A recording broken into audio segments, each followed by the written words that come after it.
Bem-vindos à Infinity TV, um novo canal de comunicação. Começa agora mais um programa Brasil na Pauta, que tem por objetivo informar, esclarecer e apresentar personalidades do nosso país. É muito comum nós andarmos por São Paulo, Brasília, Rio de Janeiro, Belo Horizonte e algumas outras cidades, passarmos em frente a várias obras maravilhosas, citando, por exemplo, a Catedral de Brasília, o Museu de Arte de São Paulo, o Memorial da América Latina e muitas outras. E, infelizmente, nós não nos atemos e não nos lembramos de quem projetou, quem ajudou e administrou a construção dessas obras maravilhosas, como, por exemplo, muito recentemente, já virou um cartão postal, a Ponte Estaiada de São Paulo. Para falarmos desse assunto, temos aqui a honra e o privilégio de recebermos Carlos Espinhardi, arquiteto. Boa noite, Carlos. Boa noite. Tudo bem? Como vai? Tudo bem. Primeiro, agradecer a sua presença. Para nós é um privilégio muito grande ter uma pessoa do seu naipe aqui no nosso modesto programa. O privilégio é meu. Obrigado. Para começar, eu gostaria que você falasse da sua formação e experiência profissional. Formação, eu fui formado em Campinas, na PUC de Campinas. Minha turma eu fui formado no ano de 86, eu já estou fazendo 25 anos de formado. De lá para cá eu tenho uma larga atuação em vários segmentos, né? Eu já fiz planejamento urbano, já trabalhei com projeto e obras. Hoje eu estou num escritório que nós estamos trabalhando conceitos novos de sustentabilidade, de eficiência energética. Então a gente tem que estar sempre se atualizando, né? E estar antenado com o tempo, com o espaço, né? No meio que a gente vive, né? Então acho que é meio por aí, né? Eu gostaria de citar também que você tem uma ligação com o CREA, me parece que você é inspetor do CREA em Serra Negra. Sim. Fala um pouco mais para as pessoas entenderem melhor. Sim, toda cidade do estado de São Paulo tem uma inspetoria do CREA, né? Perfeito. O que o CREA faz é fiscalização do profissional de engenharia, arquitetura e agronomia em cada cidade. Na verdade, assim, a fiscalização é buscando sempre valorização profissional. Então eu sou inspetor do CREA em Serra Negra e sou também recém-empossado, a coisa de uns 15 dias, presidente da Associação de Engenheiros Arquitetos. Muito bom, parabéns. Muito bom. Uma conquista para o profissional, sim, né? Sim, eu entendo dessa maneira. Em quase todos os setores profissionais, há as referências, ou seja, profissionais de outras gerações que influenciam no trabalho de quem está começando. No início da sua trajetória, qual ou quais arquitetos influenciaram o seu trabalho? No início, acho que durante toda a trajetória de vida, de trabalho, a gente vai, acho que como músico, né, a gente vai sofrendo influências, né? A gente vai conhecendo sempre coisas novas experiências, e a gente vai absorvendo o que a gente nos interessa e o que interessa também aos nossos clientes, né? Então aqui eu posso citar como arquiteto brasileiro, assim, uma pessoa, um arquiteto que eu gosto muito, acho que influenciou muito o meu jeito de pensar e de conceituar e de projetar, é Paulo Mendes da Rocha. Conheço. Que é um arquiteto paulista que inclusive ganhou o prêmio Pritzker, que é um prêmio Nobel de arquitetura. Ele ganhou ano passado. E ele é pouco conhecido assim na grande mídia, né? muito conhecido é o Niemeyer, né? Ah, sim, bom. E outros arquitetos, né? Teve um tempo atrás um outro arquiteto chamado Richard Meier, que é um arquiteto alemão, trabalha nos Estados Unidos também, acho que me influenciou muito. Hoje em dia eu gosto muito de um arquiteto chamado Tom Maney. Tom Maney, que também é americano e está fazendo coisas muito inusitadas, diferentes. Eu procuro ver muito o que ele faz, que é muito novo. É interessante. O arquiteto, como músico, temos aqui, por exemplo, o Roger Lemos, que além de jornalista, é um excelente músico também. O arquiteto, ele usa alguma fonte de inspiração que não seja outro arquiteto, ou seja, a própria natureza, uma música? Sim, existe. Até eu citei Niemeyer agora há pouco, ele sempre falou de curvas de natureza, de curvas de mulheres, né? Então eu acho que na verdade a arquitetura é muito aquilo que a gente sente e o que a gente vê, né? Então no inconsciente a gente guarda imagens. Então existem coisas que eu projeto e eu usei intuição e depois eu vejo, eu acho aquilo da onde veio aquilo que estava no meu inconsciente, que no momento da concepção e tal eu não tinha esse feeling. Mas depois eu acabo achando isso, é uma coisa interessante. Bom, eu discretamente eu quero colocar que eu sou um fã seu. Né? Obrigado. Algumas obras suas eu admiro muito. E eu muitas vezes me perguntei de onde ele tirou a fantástica inspiração para algumas obras que eu achei realmente assim, se assemelham a esses nomes que ele já disse aqui. Lendo alguns artigos sobre o tema, muitos não conseguem definir o conceito de arquitetura. Na sua opinião, o que é o conceito de arquitetura?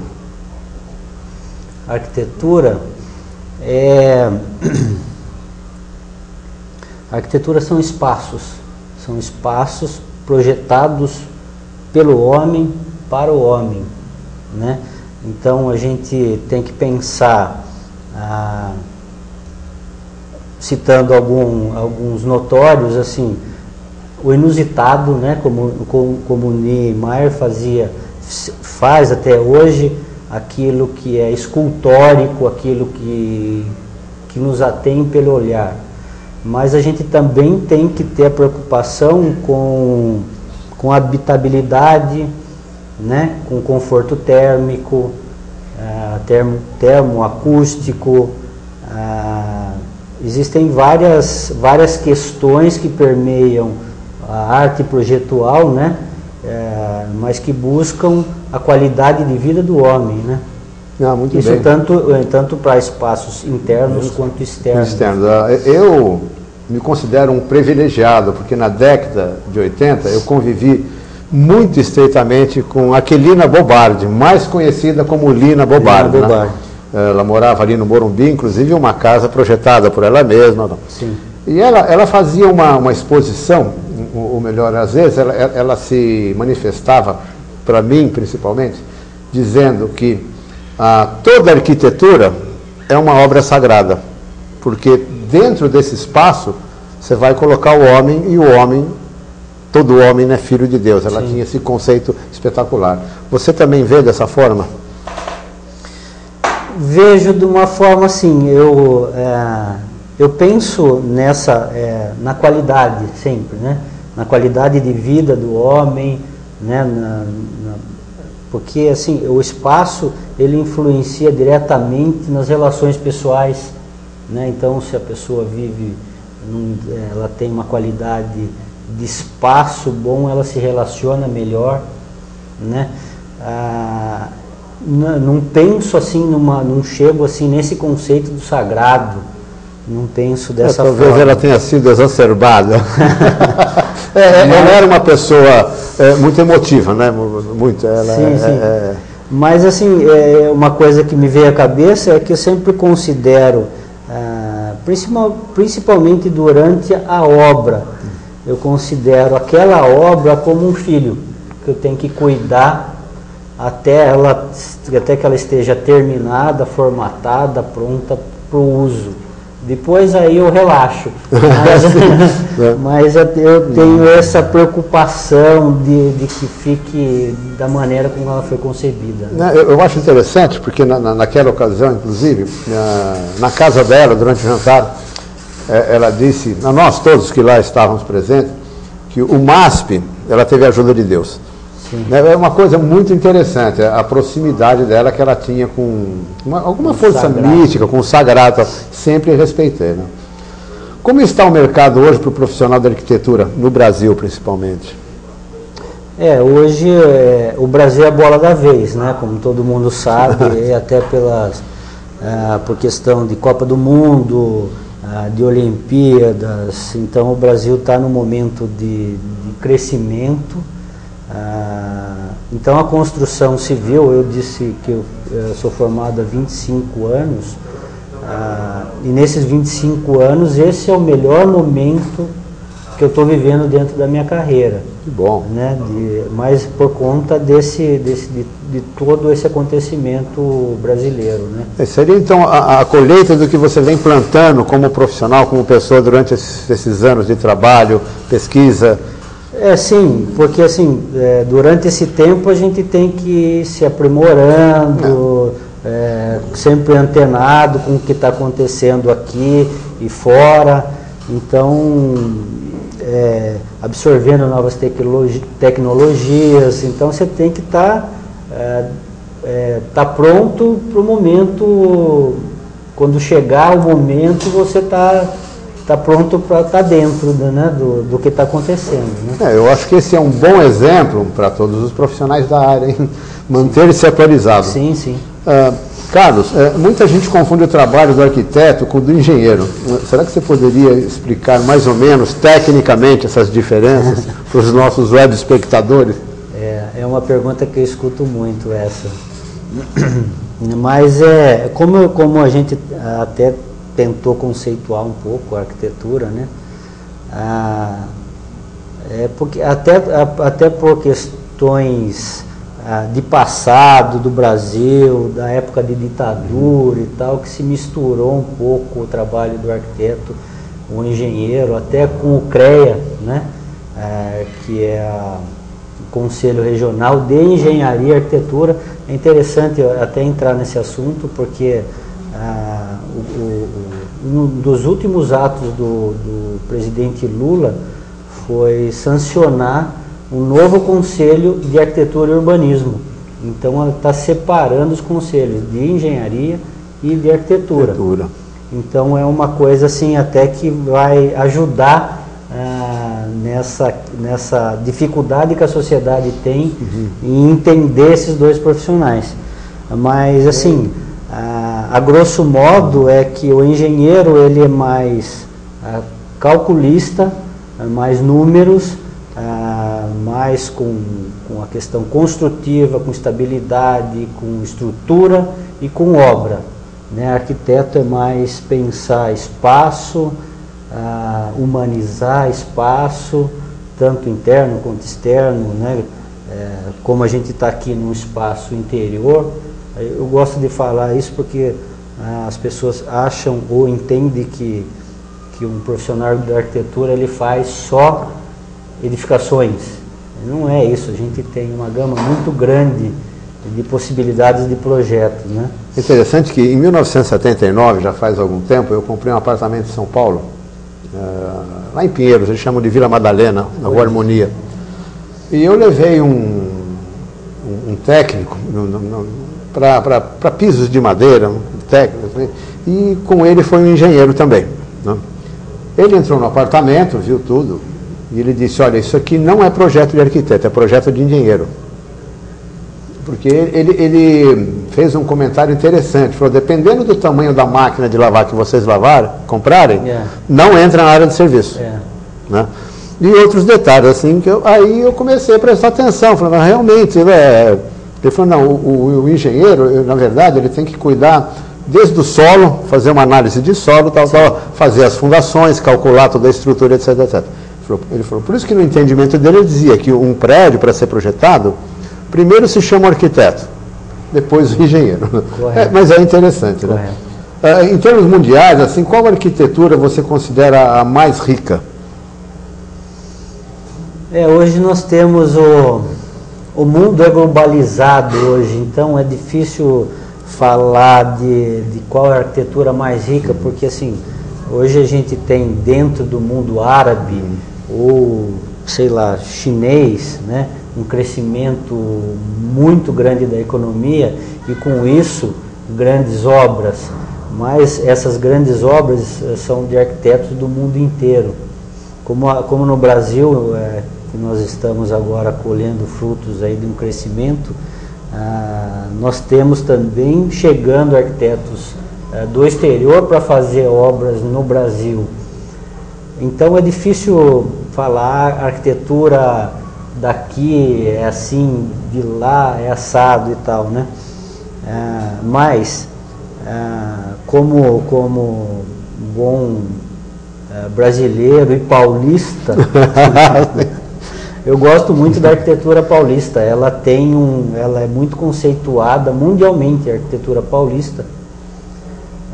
Nós temos grandes arquitetos em São Paulo e a gente não deve nada para ninguém, né? Eu acredito que não. Eu gostaria de uma pequena intervenção agora do Roger Lemos. Roger, poderia aqui dar uma questionada ao nosso convidado, por favor? Primeiramente, boa tarde para o Carlos e boa tarde para o Carlos também. Boa tarde, Roger. Boa tarde dos Carlos. Carlos, assim, a gente sabe que a literatura é dividida em várias escolas, né? Assim como a arquitetura também que segue essa diretriz. Por exemplo, arquitetura de vanguarda, neolítica, clássica, enfim. Assim como o modernismo na literatura brasileira surgiu a partir da Semana de Arte Moderna de 22, gostaria de saber se há movimentos ou encontro de profissionais que sirvam de ponto de partida para o surgimento de novas escolas. Não, existe sim. Eu acho que a partir da arquitetura moderna, né, que veio junto com todo o movimento modernista desde os anos 20, né, a gente está sempre evoluindo isso, né? Existe muita coisa acontecendo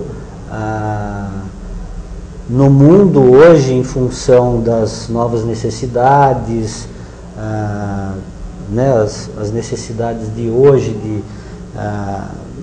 de sustentabilidade, de proteção do meio ambiente e tal. Isso mudou um pouco a forma de pensar tanto a arquitetura como nós pensamos hoje o mundo hoje e o futuro. Mas eu acho que tudo vem lá da arquitetura. O que acontece hoje ainda é uma evolução da arquitetura moderna que veio dos anos 20 e 30. Eita. Qual tipo de arquitetura você considera assim, a mais importante, a que mais influenciou nos dias de hoje? Mas esse conceito eu gostaria que você pensasse desde a Mesopotâmia, do Império Romano, com aqueles arcos maravilhosos, né, as pirâmides do Egito, são coisas que põem a gente para assim, pensar. Uma coisa que eu não sei se se tem influência hoje, mas uma coisa assim que eu considero fantástico para aquilo que foi feito naquela época é a arquitetura gótica, né, das grandes catedrais, né? Então, se você vê uma catedral que foi construída em 300 anos, tempo de duração de obra, mas é um negócio assim tão monumental, e você pensar no tempo que foi construído, né, nas ferramentas, na questão estrutural, né, um negócio assim, eu enxergo uma catedral gótica, eu olho para uma catedral gótica e acho uma coisa assim tão fantástica, exatamente pelo tempo, né, o tempo que ela foi feita. Eu acho assim fora do comum, é uma coisa que a gente para olhar e fica difícil de entender. É difícil de entender. Eu, pessoalmente, o que mais me impressionou e me deu uma emoção muito grande, não pela catedral, o lado religioso, o lado místico, mas imaginando como aquilo foi construído, que é a Catedral de Colônia. Que eu estive em frente, entrei e me emocionei, mas muito mais imaginando quantas pessoas ali trabalharam, quem projetou, como projetou, que ferramentas usou, uma coisa fantástica. E a grandiosidade do espaço. É a grandiosidade, né? Então, e Goya também, que assusta. Pois é. Não. Carlos, eu vou pedir sua licença, eu vou chamar os nossos comerciais e em 3 minutos já voltamos. Até daqui a pouco. Ok.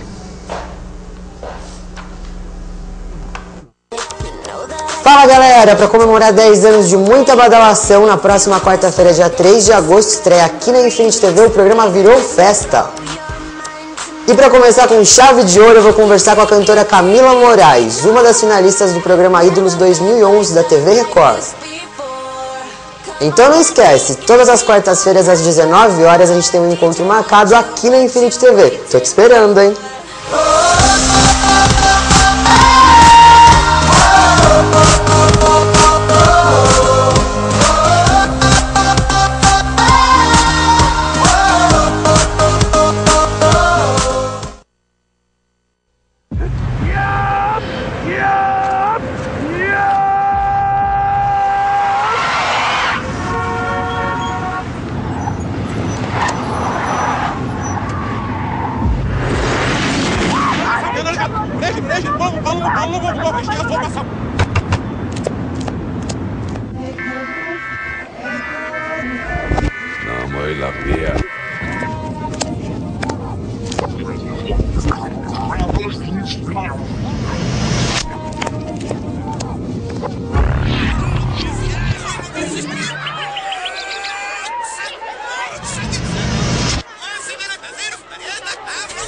Quem financia a violência é o tráfico de drogas. E quem sustenta o tráfico é você. Se você vai comprar, lembre-se do preço.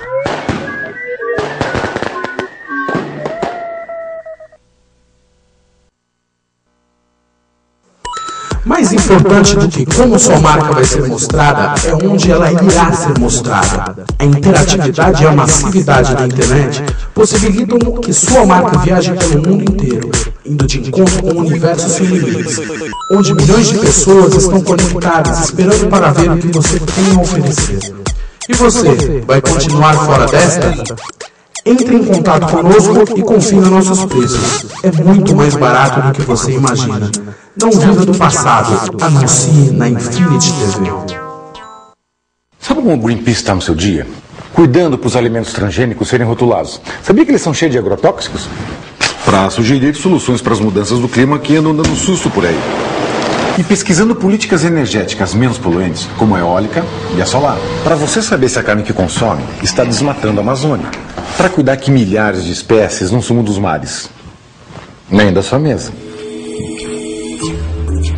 Informe-se, participe, colabore. Greenpeace.org.br. Amigão, será que você consegue ajudar? Opa!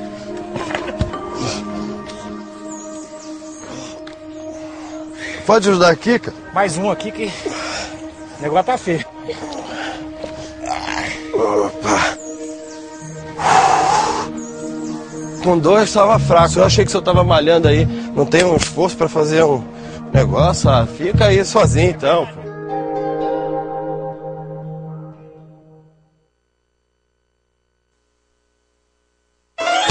Concorra a um final de semana em Ubatuba, com direito a acompanhante e café da manhã.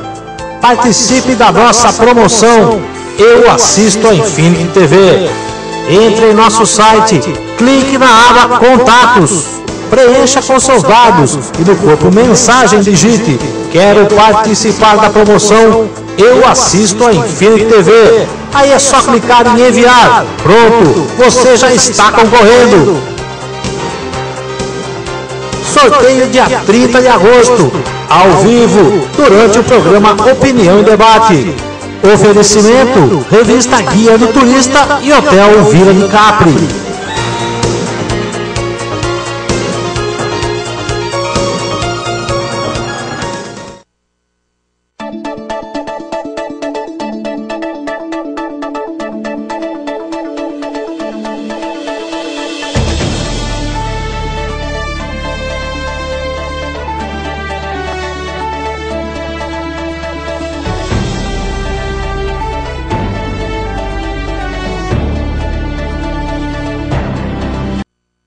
E voltamos com o segundo bloco do programa Brasil na Pauta, hoje com o engenheiro arquiteto Carlos Spinardi.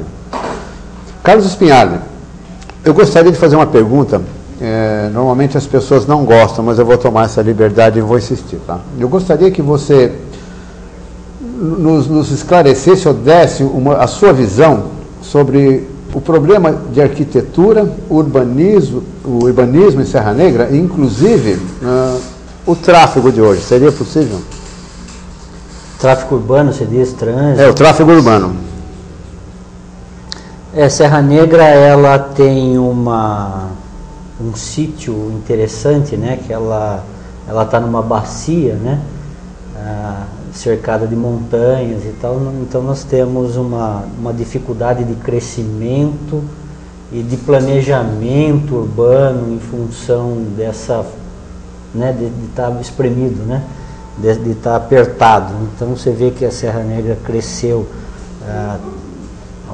alguns anos atrás, anos 80 e tal, teve um boom de crescimento vertical, né, cresceu em prédios, porque ela não podia se expandir horizontalmente, né? Então, até em função disso, nós temos alguma dificuldade de trânsito, e é engraçado que, assim, são problemas até sérios na minha forma de enxergar, mas numa cidade pequena, de 26 mil habitantes, né? Interessante que eu lembrei agora, que eu assisti alguns dias atrás uma entrevista do prefeito na Rede Bandeirantes, se eu não me engano, e ele estava dizendo, alguém fez essa pergunta para ele do problema de trânsito em Serra Negra, e ele dizia que, olha, não tem solução. Então eu fiquei imaginando você perguntar para o prefeito de São Paulo, por exemplo, eu acho que ele sofreria um impeachment, né? Eu vou tomar liberdade. Esse assunto eu acho extremamente interessante. É uma questão técnica, né? Eu acho muito interessante. Eu vou pedir a intervenção do nosso diretor de jornalismo, Roger Lemos. Por favor, Roger, use o seu alfinete, por gentileza. Eu acho que não é nem questão de usar alfinete, né, Carlos Henrique? É questão de bom senso mesmo. Eu fico aqui pensando... para o chefe do executivo, para a cabeça do executivo, falar que uma coisa não tem solução, aí então acho que pode jogar tudo pro alto, pode assumir que é uma várzea mesmo, porque, tem profissional, a gente sabe que tem, pelo país afora, e não precisa ir muito longe. Está aí o Carlos Spinardi, profissional gabaritado na área. Eu queria saber, assim, se na cabeça, qual a solução, já que o prefeito não sabe da solução, qual a solução que você poderia sugerir para ele? Uma pequena solução, Carlos. Eu não tenho solução assim, faz assim, faz assado, acontece e tal, que a gente resolve, né? Uhum. Mas existem técnicos, né, gabaritados para que essas questões... como a de trânsito, sejam equacionadas, resolvidas. Eu já escutei várias propostas para se equacionar essa questão em Serra Negra. Eu sei que sempre uma prefeitura de uma cidade pequena, ela tem dificuldade em aparelhamento técnico, né, em ter técnicos que resolvam questões que são essencialmente técnicas, né? Então, engenheiro de trânsito, né? Mas, como eu disse no começo da entrevista, eu trabalhei no começo da minha carreira com planejamento urbano. numa instituição estadual, que era o CEPAM. CEPAM, me lembro bem. CEPAM, que é Centro de Estudos e Pesquisas para a Administração Municipal. Então, dentro do CEPAM há uma quantidade enorme de profissionais de várias áreas, né? E que elas dão suporte para as prefeituras, principalmente de pequeno porte, que não tem corpo técnico, né? Para equacionar algumas questões que a prefeitura não consegue, né? Então, soluções há, né? Tem que ter vontade política e vontade de se mexer, de se fazer, de se alterar. Eu sei que toda alteração, toda modificação que se faz num meio urbano, numa comunidade, traz gente falando bem, gente falando mal. São reflexos, né? São reflexos. Então tem que ter essa vontade de fazer a diferença numa administração, né? Para que as coisas aconteçam e melhorem dentro de uma cidade, né? Você diria que isso também é uma questão de planejamento? Sim, essencialmente. Eu vou me permitir fazer um comentário, que alguns anos atrás eu tive o privilégio de ser cliente do Carlos Espinhari. Verdade. E fato interessante, Roger, preste atenção, ele contratou lá para essa obra nossa, lá da família, um mestre de obras, seu Walter. Sim. Né? E ele encontrou um problema, né?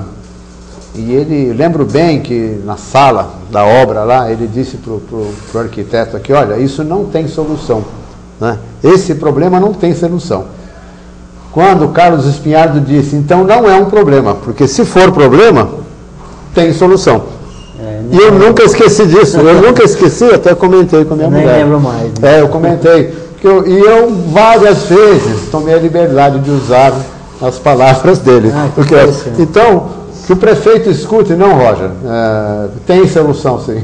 Tem solução. Sim, é uma questão de planejamento e vontade política. É capaz que ele faça uma lei aí para proibir de vender carro. Acho que a solução é essa que ele vai dar. Não duvido. Bom, é bom que você ri um pouco, né? É bom que você ri. É bom, faz bem. Descontrair. Vamos descontrair. Porque do jeito que as coisas andam. Eu várias vezes, não posso não dizer, minha gente, eu me irrito no trânsito de Serra Negra. Pois é. Principalmente às 18 horas. Terrível. E uma cidade pequenininha, né? Exatamente. Não deveria ter isso, né? Tem solução. Sim. Tem solução, prefeito. Tem solução. Bom, como o arquiteto insere a sua personalidade e a imagem de uma época no seu projeto? Pergunta estranha, né? Mas necessária. Uma obra contratada, na verdade, a gente busca a essência do cliente, ou da necessidade do cliente, ou do que ele quer fazer, né? Ou do que ele espera daquele espaço ao qual ele está contratando um arquiteto para viabilizar aquilo, né? Então eu falo sempre que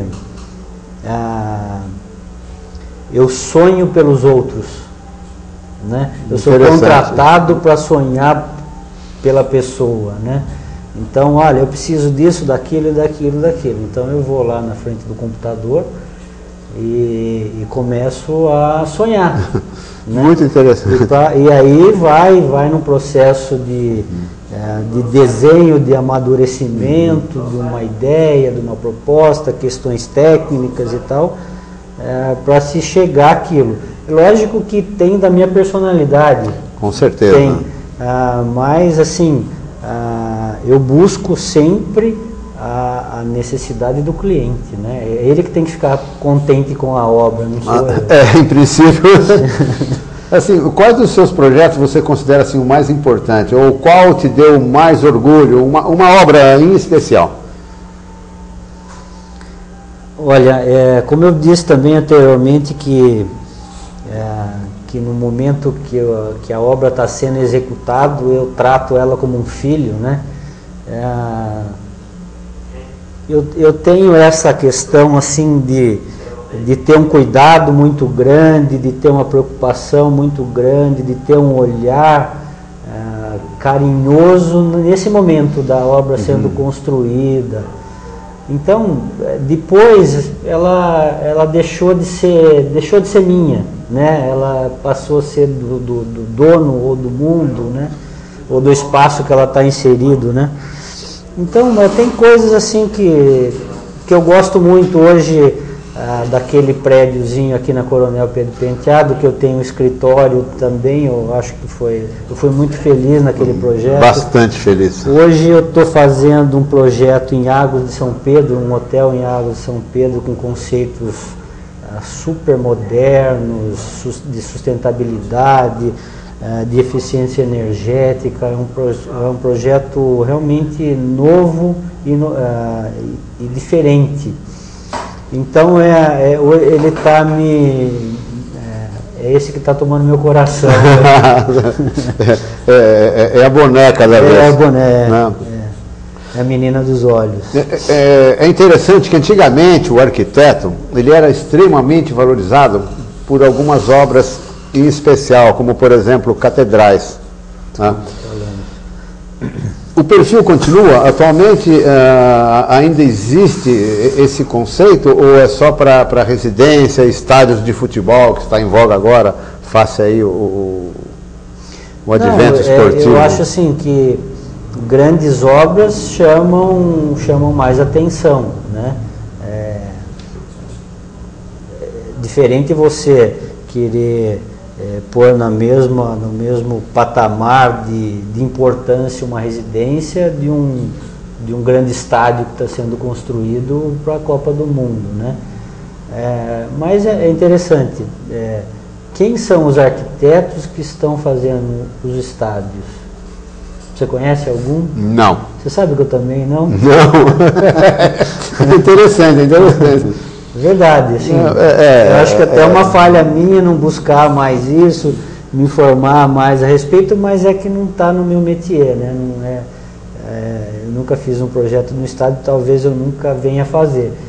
Então acho que por isso que eu não me preocupei com esse tipo de coisa. Porque realmente existiu mas uma época importantes, né? Eu lembro muito que espelham a época. Não tenha dúvida. Eu lembro muito de uma época, principalmente em São Paulo, eu era adolescente ainda, que os arquitetos eram muito procurados, principalmente para obras públicas. Sim. Eu lembro bem do túnel 9 de Julho, que meu pai falava muito disso. Tem uma avenida em Pinheiros, também que foi, na época acharam um absurdo, que fizeram uma ilha enorme no meio, 2 pistas, Sim. E hoje não suporta o trânsito que a demanda pede, né? Ô Roger, eu vou fazer uma pergunta para ele aqui, que eu gostaria que você estivesse atento, que eu ia perguntar para ele assim do principal momento da arquitetura nacional. Você tem alguma coisa para dizer também a respeito? Então, Carlos, falar da arquitetura nacional, a gente não pode esquecer de Brasília, né? Que eu acho que foi um dos principais momentos aqui do nosso país. E um dos maiores ícones da arquitetura nossa e até mundial foi o Lúcio Costa e o imortal Oscar Niemeyer, que deve estar com uns 250 anos já. Eles podem ser considerados sintetizadores da arquitetura moderna aqui no Brasil, né? Na tua opinião, o que esses dois nomes representam para o país em termos de projetos urbanísticos?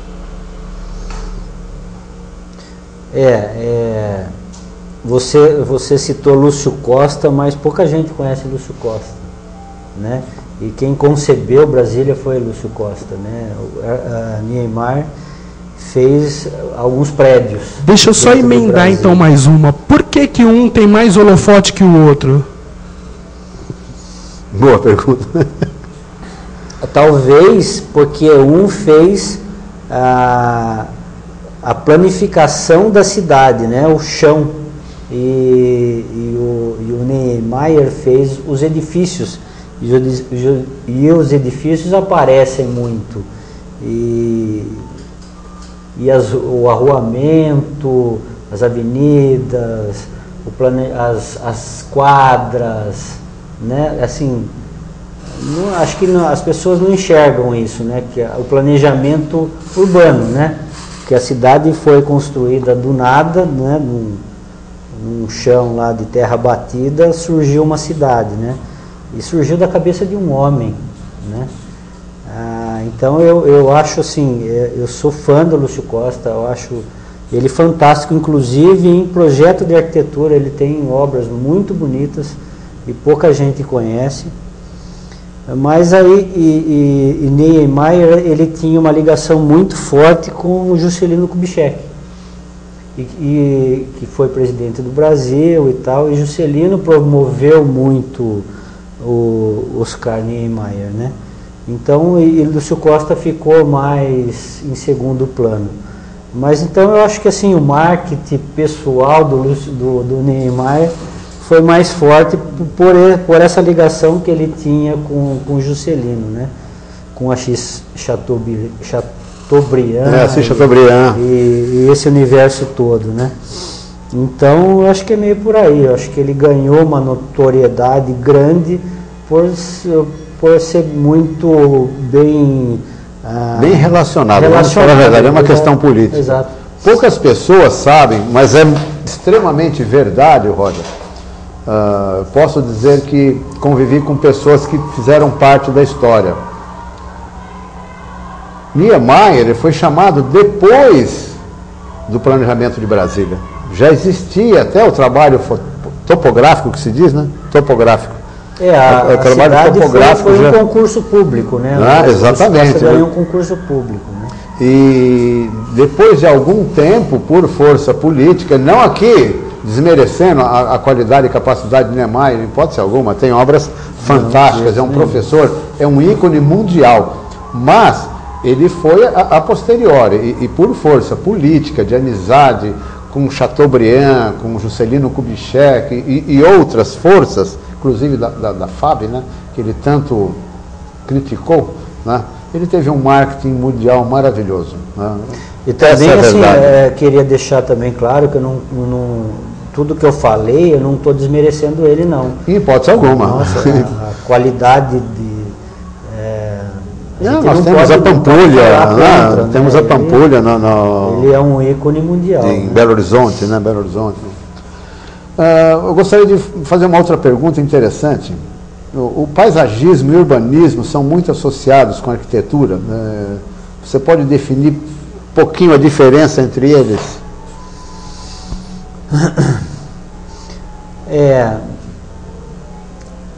Na verdade,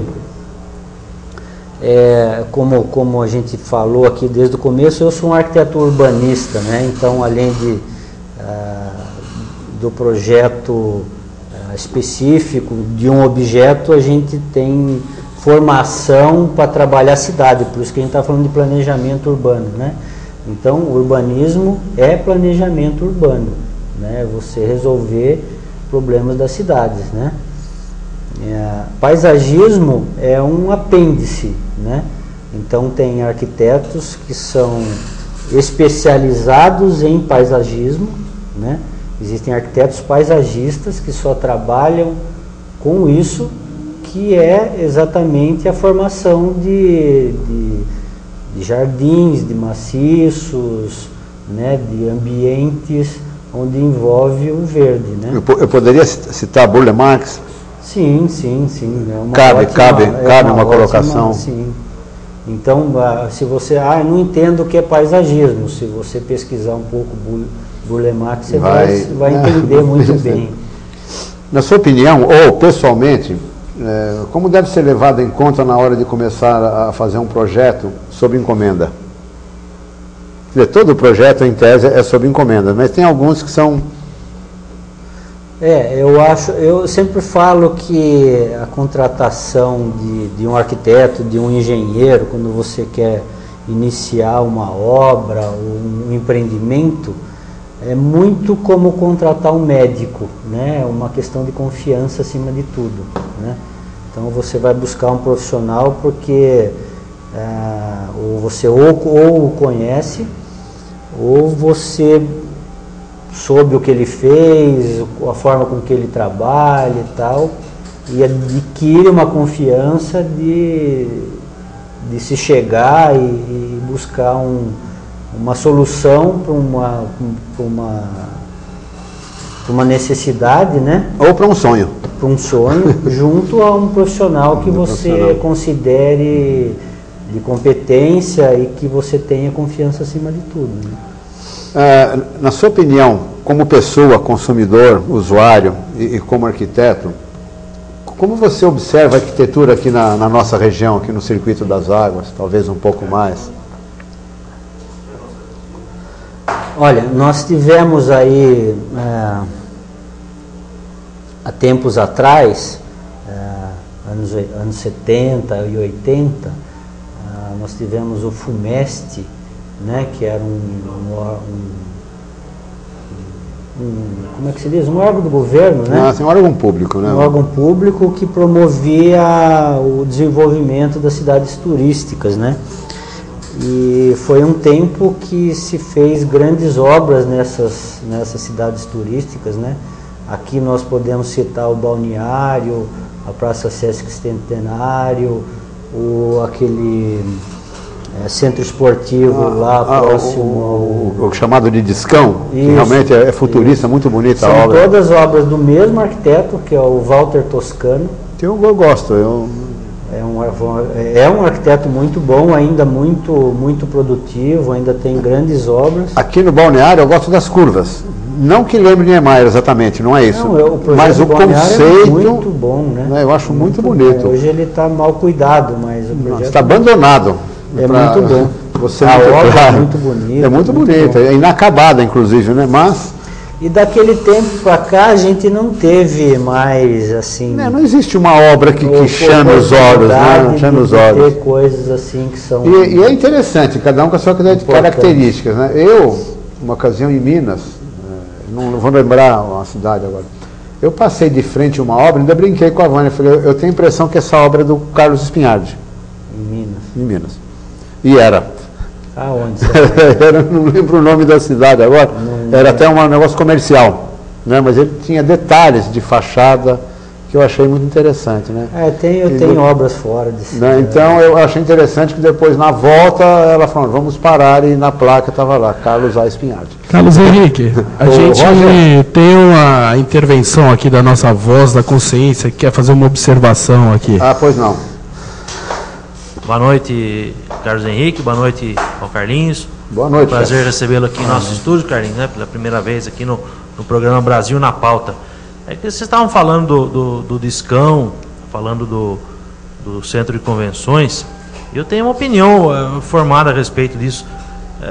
Se você vê a quantidade de concreto que foi gasto, né, no Centro de Convenções, a quantidade de concreto que foi gasto lá no Discão, né, no Centro Esportivo Dr. Mário Pereira dos Santos, e as duas, por incrível que pareça, na minha opinião, não sei se o Carlinhos tem essa mesma opinião, são duas obras inacabadas.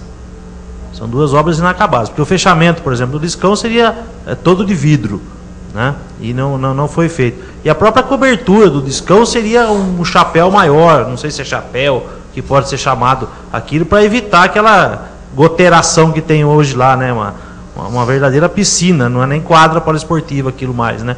E o Centro de Convenções com as infiltrações que ninguém consegue também solucionar o problema. Além de serem obras inacabadas e, na minha opinião, gasto material excessivo, né? O que poderia ser feito para arrumar aquilo, Carlinhos, né? Qual seria a medida? Derrubar, fazer de novo? Porque não tem conservação, ninguém sabe de quem é, se é do Estado, de quem é. O que poderia ser feito com aquilo, Carlinhos?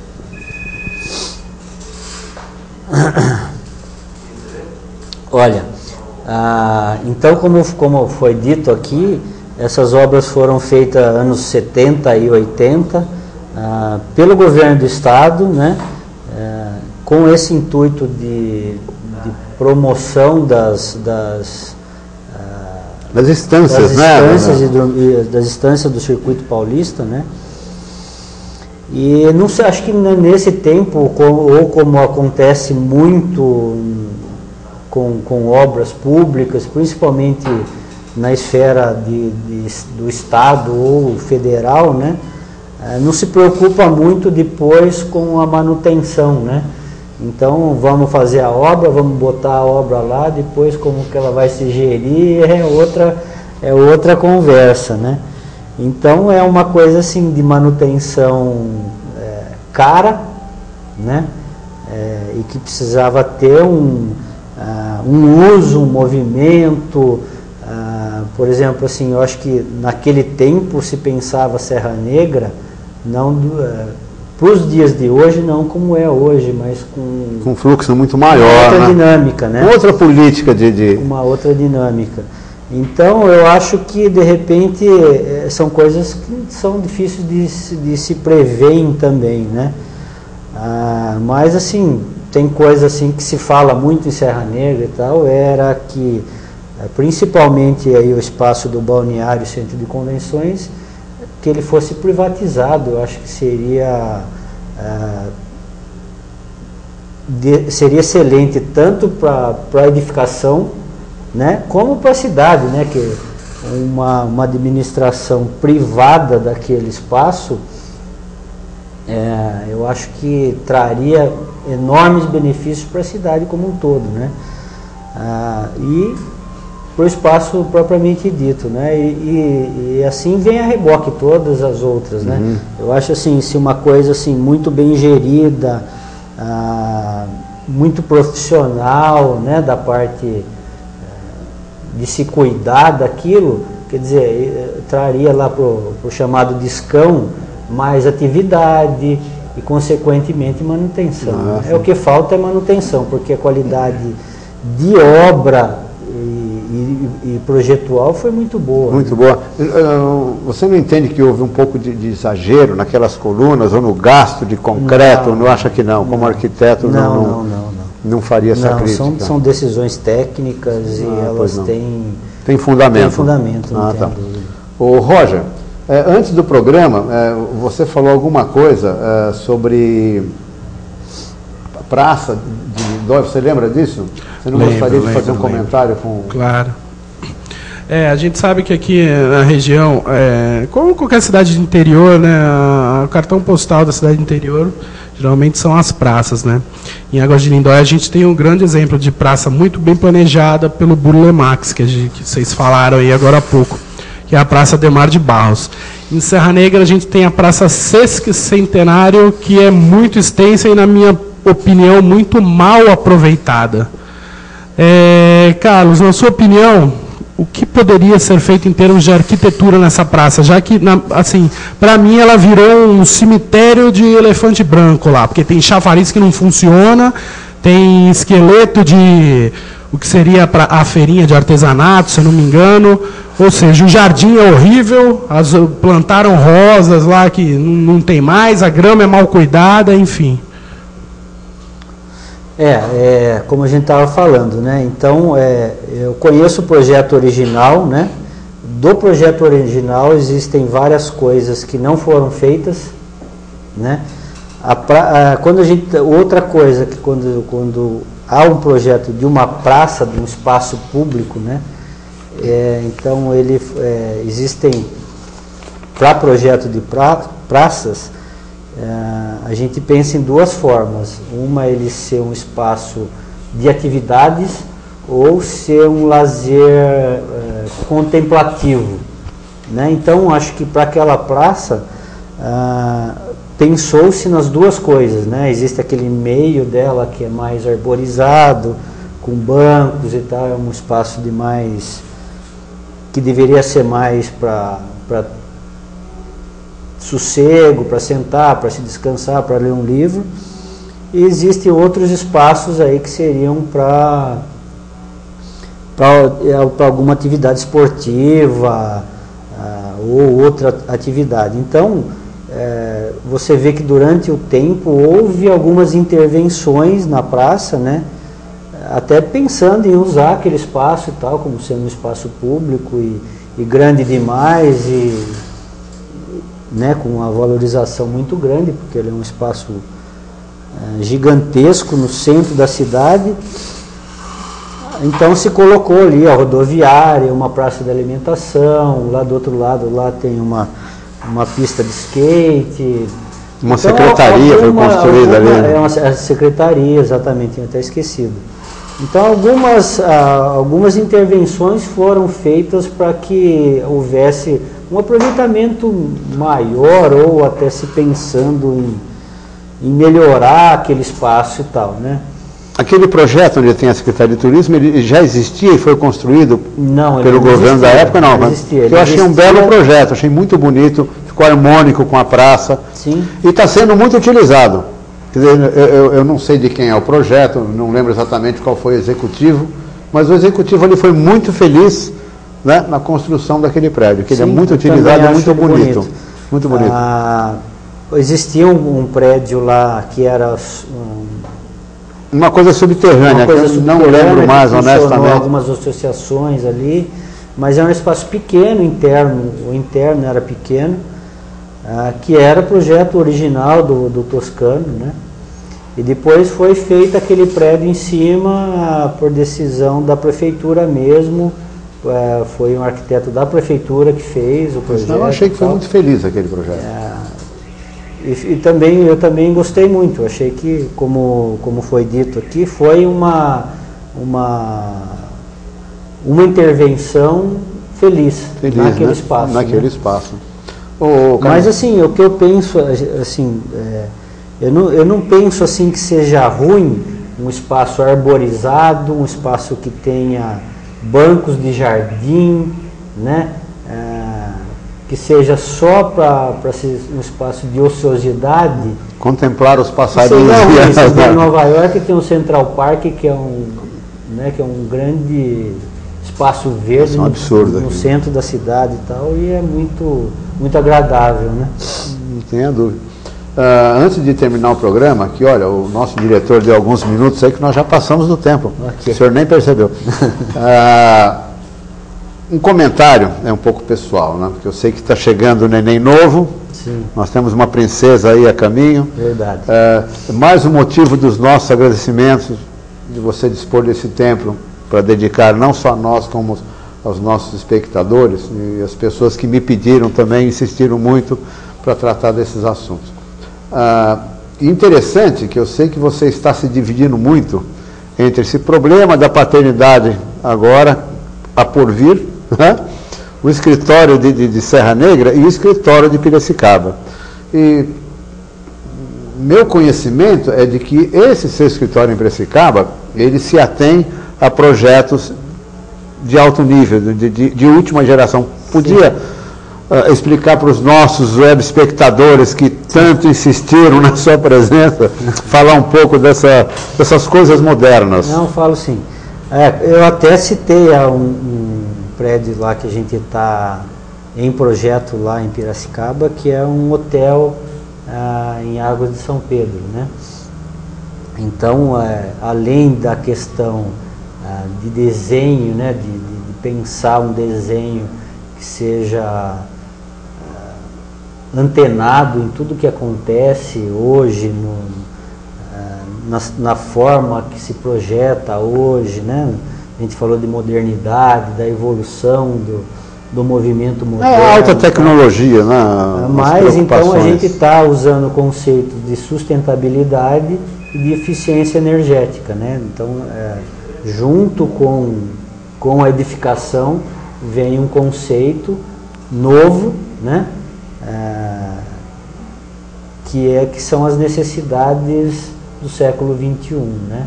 Quer dizer, a gente tem que agora, daqui para frente, todas as nossas ações a gente tem que pensar nos nossos filhos. Exatamente, né? No que a gente está deixando para as futuras gerações. Né? Muito bem. Então a gente não pode pensar só na gente. Não pode ser imediatista. Isso que é sustentabilidade, né? Certo. Vamos resolver nosso problema e as gerações futuras que se danem. Como fizeram antigamente, né?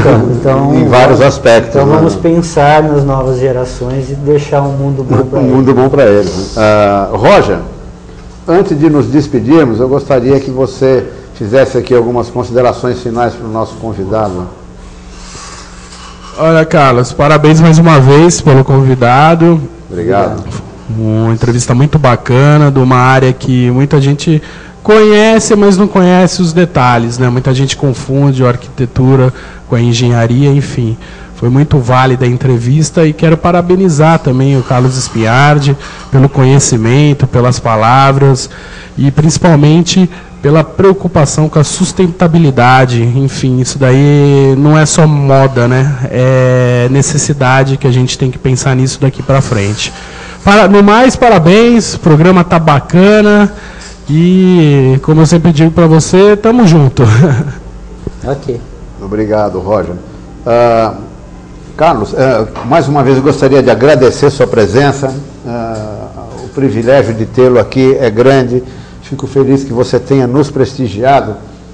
E de antemão já vou abusar do amigo, né? Numa próxima oportunidade, depois que já tivermos Baby no colo e tudo mais, que você retornasse, se possível, com alguns materiais para que a gente possa agora ilustrar. Né? Ótimo. Eu gostaria muito, se possível, né? Eu sei que é uma correria sua, Serra Negra, Piracicaba e outras localidades, mas eu ficaria muito feliz se pudesse, se você nos desse esse privilégio de mostrar algumas obras, alguns projetos. Tá? É só convidar, eu voltarei. Já está convidado. E aí eu trago algum material e tal que ilustre um pouco mais isso tudo que a gente faz. Inclusive nesse aspecto dessas obras, não sei se pode ou não, de Piracicaba. Tá? Muito obrigado pela presença, foi uma satisfação grande. Tá? Amigos da Infinity TV, agradecemos a sua audiência e até o próximo programa. E fiquem com Deus.